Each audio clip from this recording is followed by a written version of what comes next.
इकाई 4 देश के नाम संदेश। पत्र।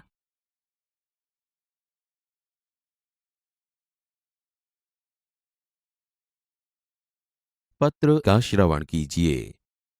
मात्र छाया ऊंची शेरी, गांव मेसपुरा, तहसील भाबर, जिला बनासकांठा, दिनांक 24/12/2011। प्रिय मित्र हर्ष, नमस्ते। मैं यहाँ सकुशल हूँ। आशा है वहां सभी सकुशल होंगे। तुम्हारा खत मिला, पढ़कर खुशी हुई। मैंने डॉक्टर अब्दुल कलाम का देशवासियों के नाम भेजा गया एक ईमेल पढ़ा, वही तुम्हारे लिए प्रेषित कर रहा हूँ। डॉक्टर कलाम अपने देश की शुरुआत में ही पूछते हैं, क्या आपके पास अपने देश के लिए 10 मिनट का समय है? यदि हाँ, तो इसे पढ़िए, वरना मर्जी आपकी। यानी कि इसके बाद वह देश के लोगों की सोच बताते हुए कहते हैं, आप कहते हैं हमारी सरकार निकम्मी है। आप कहते हैं हमारे कानून पुराने पड़ गए।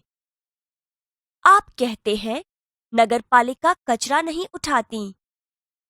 आप कहते हैं फोन काम नहीं करता, रेलवे मजाक बन गई है, एयरलाइन दुनिया में हमारी ही सबसे खराब है, चिट्ठी अपनी मंजिल तक नहीं पहुंचती।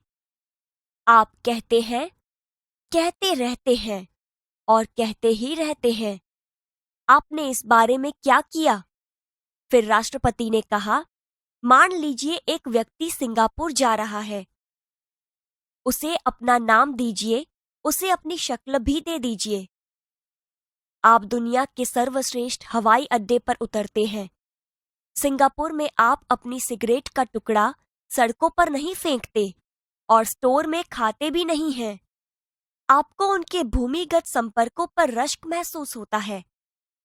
आप शाम 5 से 8 बजे के बीच आर्चर्ड रोड पर कार चलाने का टोल टैक्स तकरीबन 60 रुपए भुगतान करते हैं। अगर पार्किंग में आपने निर्धारित समय से ज्यादा गाड़ी खड़ी की तो टिकट पंच कराते हैं। लेकिन आप सिंगापुर में कहते कुछ नहीं, कहते हैं क्या? दुबई में आप रमजान के दिनों में सार्वजनिक रूप से कुछ भी खाने का साहस नहीं करते। जिहाद में बिना सिर ढके बाहर नहीं निकलते। वॉशिंगटन में आप 55 मील प्रति घंटा से ऊपर गाड़ी चलाने की हिमाकत नहीं करते और पलटकर सिपाही से यह भी नहीं कहते कि जानता है मैं कौन हूँ? मैं फलां हूँ और फलां मेरा बाप है। ऑस्ट्रेलिया और न्यूजीलैंड में समुद्र तटों पर आप खाली नारियल हवा में नहीं उछालते। टोक्यो में आप सड़कों पर पान की पीक क्यों नहीं थूकते? बोस्टन में आप जाली योग्यता प्रमाण पत्र क्यों नहीं खरीदते? डॉक्टर कलाम बीच में याद दिलाते हैं, मैं आप ही के बारे में बात कर रहा हूँ, सिर्फ आपके। डॉक्टर कलाम कहते हैं, आप दूसरे देशों की व्यवस्था का आदर और पालन कर सकते हैं, लेकिन अपनी व्यवस्था का नहीं।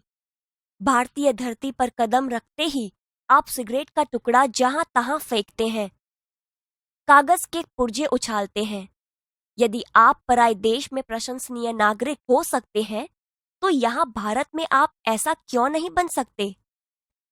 डॉक्टर कलाम ने मुंबई के पूर्व महानगर पालिका आयुक्त पिनायकर के हवाले से कहा, अमीर लोग अपने कुत्तों को सड़कों पर घुमाने निकलते हैं और जहां तहां गंदगी बिखेर कर आ जाते हैं, और फिर वही लोग सड़कों पर गंदगी के लिए प्रशासन पर दोष मढ़ते हैं। क्या वे उम्मीद करते हैं कि वे जब भी बाहर निकलेंगे तो एक अधिकारी झाड़ू लेकर उनके पीछे पीछे चलेगा और जब उनके कुत्ते को हाजत लगेगी तो वह एक कटोरा उसके पीछे लगाएगा? राष्ट्रपति ने मिसाल दी कि अमेरिका और जापान में कुत्ते के मालिक को उसकी छोड़ी हुई गंदगी साफ करनी पड़ती है। फिर शासन व्यवस्था के बारे में डॉक्टर कलाम ने कहा कि हम सरकार चुनने के लिए वोट डालने जाते हैं और अपनी सारी जिम्मेदारियां भी वहीं उलट आते हैं। हम आराम से बैठकर सोचते हैं कि अब हमारे नाज नखरे उठाए जाएंगे। हम सोचते हैं कि हमारा हर काम सरकार करेगी और हम फर्श पर पड़ा हुआ रद्दी कागज उठाकर उसे कूड़ेदान में डालने की जहमत तक नहीं उठाएंगे। रेलवे हमारे लिए साफ सुथरे बाथरूम देगी और हम उन्हें ठीक से इस्तेमाल करना भी नहीं सीखेंगे। डॉक्टर कलाम ने कहा कि समाज की ज्वलंत समस्याओं पर भी हमारा ऐसा ही रवैया है। हम ड्राइंग रूम में बैठकर दहेज के खिलाफ गला फाड़ते हैं और अपने घर में इसका उल्टा करते हैं और बहाना देखिए, पूरी व्यवस्था ही खराब है। अगर मैं अपने बेटे की शादी में दहेज नहीं लूंगा तो इससे कौन सा बड़ा फर्क पड़ जाएगा। राष्ट्रपति ने इस संदेश में पूछा, इस व्यवस्था को बदलेगा कौन? यह व्यवस्था है किसकी?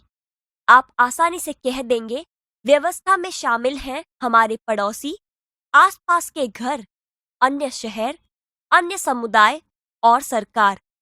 लेकिन मैं और आप कतई नहीं। जब कुछ अच्छा करने की हमारी बारी आती है तो हम अपने परिवार को सुरक्षित कवच में घेर लेते हैं, दूसरे देशों की ओर निहारते हैं और इंतजार करते हैं कि कोई मिस्टर क्लीन आएगा, अपने जादुई हाथों से चमत्कार करेगा, और ऐसा नहीं होता तो आप देश छोड़कर ही चल देंगे।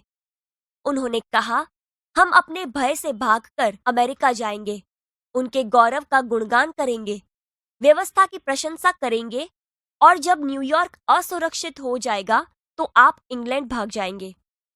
इंग्लैंड में बेरोजगारी होगी तो खाड़ी चले जाएंगे, और जब खाड़ी में युद्ध छिड़ जाएगा तो आप मांग करेंगे कि भारत सरकार हमें बचाकर घर ले जाए। हर कोई देश को गाली देने को तैयार है, पर व्यवस्था में सकारात्मक योगदान के बारे में नहीं सोचता। क्या हमने अपनी आत्मा को पैसे के हाथों गिरवी रख दिया है?